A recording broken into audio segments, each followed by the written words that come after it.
Aos colegas das guardas municipais de todo o Brasil, eu vou veicular a seguir a nossa fala que nós direcionamos ao Supremo Tribunal Federal, tá? Nós fizemos um contato prévio, hoje é dia 21 de abril, né, feriado, mas nós estamos ativos. O Supremo especificou que o nosso julgamento não ocorrerá por videoconferência. Portanto, a minha sustentação oral não será feita ao vivo, inclusive com transmissão ao vivo por TV Justiça. Eu gravo e ela é encaminhada aos senhores ministros. E aí a votação segue um sistema de sessão virtual. Então, o julgamento começa no dia 24 e ele se estende até o dia 30 de abril. Então, no site do Supremo, o guarda municipal, clicando, por exemplo, na ADIM número 5538, ele vai ter acesso em tempo real aos votos dos ministros. Porém, ele não consegue ver o ministro falando, você vai ter acesso ao resultado, tá certo? Ao final, com a votação fechada, lavra-se o acórdão. Então, vamos acompanhar. Do 24 ao 30 agora de abril, os ministros vão colocando os seus votos. Eu acredito que o voto do ministro Alexandre de Moraes, que é o relator, será um voto satisfatório à causa Azul Marinho, né? Mas nós temos que, obviamente, esperar a opinião dos 10 ministros, que obviamente são sábeis, e eu acredito que tudo vai dar certo, pessoal, tá bom? E aí, a seguir, vocês acompanham a minha manifestação que foi feita ao Supremo Tribunal Federal. Um abraço e que Deus abençoe a todos.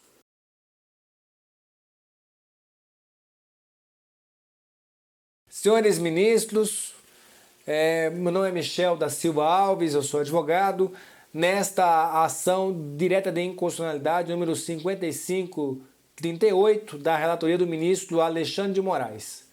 Neste processo, eu represento o Partido Verde e nós pugnamos pela declaração de inconstitucionalidade dos incisos 3º e 4º do artigo 6º do Estatuto do Desarmamento, que gera restrições inconstitucionais, injustas, sob a ótica da isonomia, da violação do princípio da isonomia, no que atine aos patrulheiros, guardas municipais de todo o Brasil. Tá? Excelências, a minha intenção é chamar a atenção para alguns aspectos práticos desse processo. Obviamente eu vou fazer o envio de memoriais por meio de e-mail, faço essa questão da pandemia e vou encartar algumas estatísticas que vão comprovar o quão combativas são as guardas municipais desse país, o quão úteis para as cidades e para as sociedades são as guardas municipais desse país, que sofrem, mesmo com a edição recente de uma legislação federal, com essa problemática do porte de arma. Tá? O Estatuto do Desarmamento, a Lei Federal 10.826 de 2003, ela é uma lei com amplo debate nacional para sua edição e que gerou para os guardas municipais uma situação um tanto inédita. Para servidores que usam o mesmo uniforme, que hoje possuem a mesma atribuição face à edição da Lei Federal número 13.022 de 2014, que fazem parte do SUSP, né, com atribuições praticamente idênticas, em muitos casos com cidades cujos limites são confusos, cidades próximas, regiões metropolitanas, ele sofre com uma situação jurídica que o Estatuto do Desarmamento trouxe, fixando 4 hipóteses distintas para garantir o direito de porte de arma. Vamos lá. Atualmente, um guarda de capital, São Paulo, Palmas, Goiânia, por exemplo, eles podem se armar tanto em serviço quanto fora dele. Está posto na lei de forma muito clara. E a mesma situação se aplica para guardas de cidades muito populosas, cidades com mais de 500 mil de habitantes, né? Campinas, Joinville, né? Cidades industriais, às vezes que abrigam universidades, cidades mais populosas. Então essa seria a segunda situação. E aí surge a terceira e a quarta, que são as mais delicadas. Nas cidades em que o guarda exerce a sua ocupação e ela tem entre 50 e meio milhão de habitantes, o guarda só pode se armar durante o expediente. Fora dele, por exemplo, para voltar para casa, para fazer a própria segurança pessoal, ele tem uma proibição legal para esse porte. E os guardas, a última hipótese, de cidades que têm menos de 50 mil habitantes, se elas não integrarem uma região metropolitana, eles estão proibidos de portar arma de fogo. Notem, excelências, que essa situação já foi pior, porque por ocasião da promulgação do Estatuto do Desarmamento, as restrições para os guardas de cidades menores portarem arma, ela só se aplicava se o guarda só poderia portar arma de fogo se a cidade tivesse entre 250 a meio milhão de habitantes, ou seja, a restrição era muito alta. Para você ter ideia, por ocasião da promulgação do Estatuto, várias guardas municipais armadas, elas foram postas do dia para a noite numa posição de ilegalidade. Tanto que a solução surgiu por medida provisória, que todos os números atuais. Ou seja, na terceira hipótese, guardas podem se armar no serviço desde que a cidade tenha entre 50 a meio milhão de habitantes. O que se questiona? Essa divisão criada pelo Estatuto do Desarmamento, de acordo com a nossa posição, ela viola o Pacto Federativo, ela viola o princípio da isonomia, à medida que trata servidores com as mesmas ocupações, tá? Com tarefas idênticas, fixadas pela Lei 13.022, de forma distinta. E estas restrições não são justas e geram diversos aborrecimentos, diversos constrangimentos. É importante a gente fixar que o Supremo Tribunal Federal tem em trâmite uma ADC número 38, que inclusive será julgada de forma conjunta com essa ADIM, na qual a Procuradoria-Geral da República questionou a posição do Tribunal de Justiça do Estado de São Paulo. E aí eu vou explicar por que o partido entrou com essa ação. Em São Paulo, nós temos um histórico de guardas ativas há muitas décadas. E as guardas, diante desse impasse, elas foram socorrendo na justiça, em muitos casos com uma ação de habeas corpus, reclamando que essas restrições elas eram ilegais, elas eram injustas, e o tribunal, em dado momento, por seu órgão especial, declarou que essas restrições postas no Estatuto do Desarmamento, elas eram inconstitucionais. Isso é uma declaração, obviamente, incidental, por órgão especial.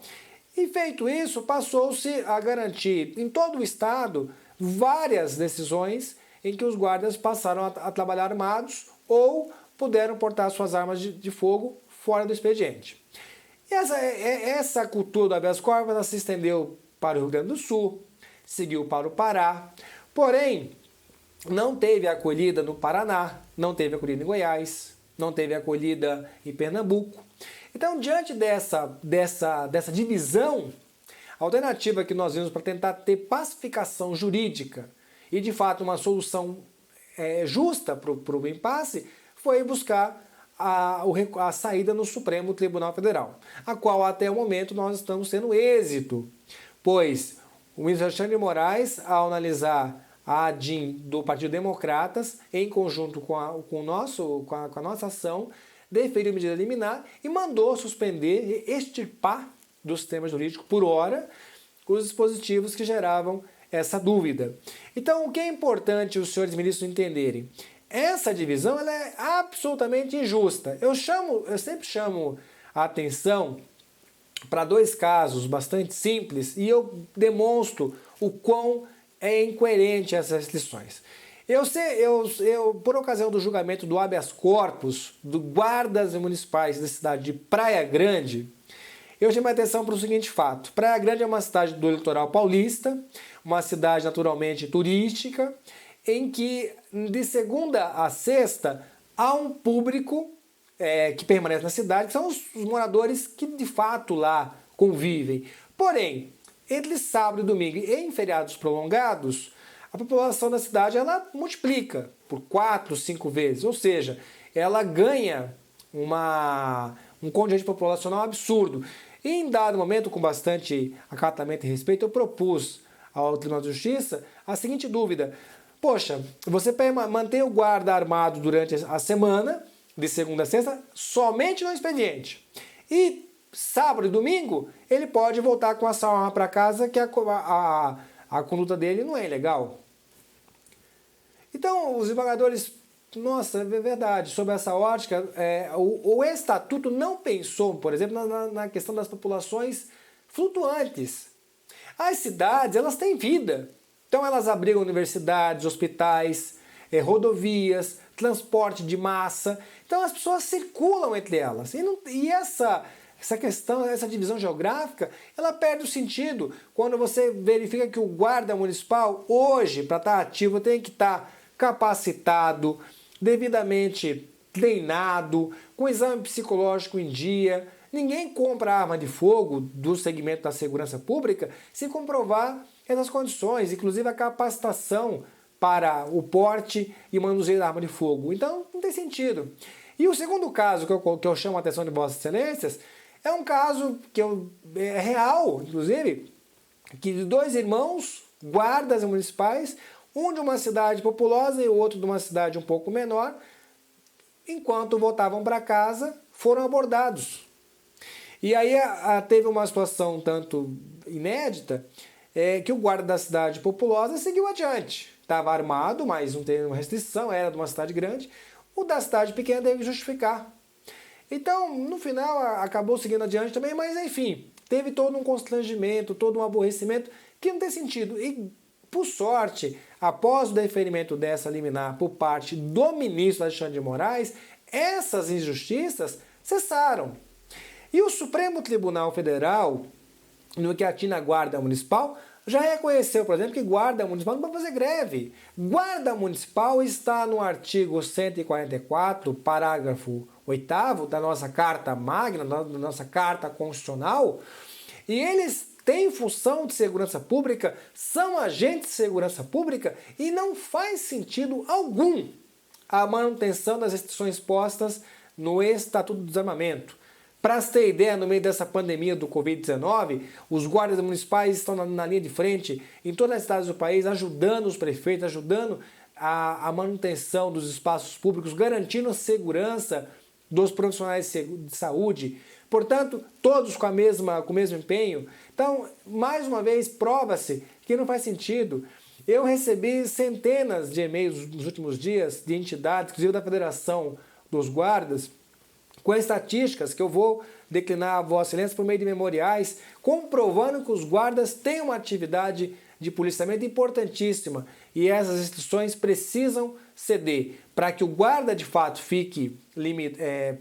tenha esse obstáculo retirado de cena e ele tenha o acesso à arma de fogo, desde que comprove a habilidade técnica e capacidade psicológica. Certo que ele está sempre vinculado a uma instituição fiscalizada por Polícia Federal, Corregedoria, Ouvidoria. Então a decisão do Supremo para este segmento ela será responsável, justa e é compatível com a nossa realidade.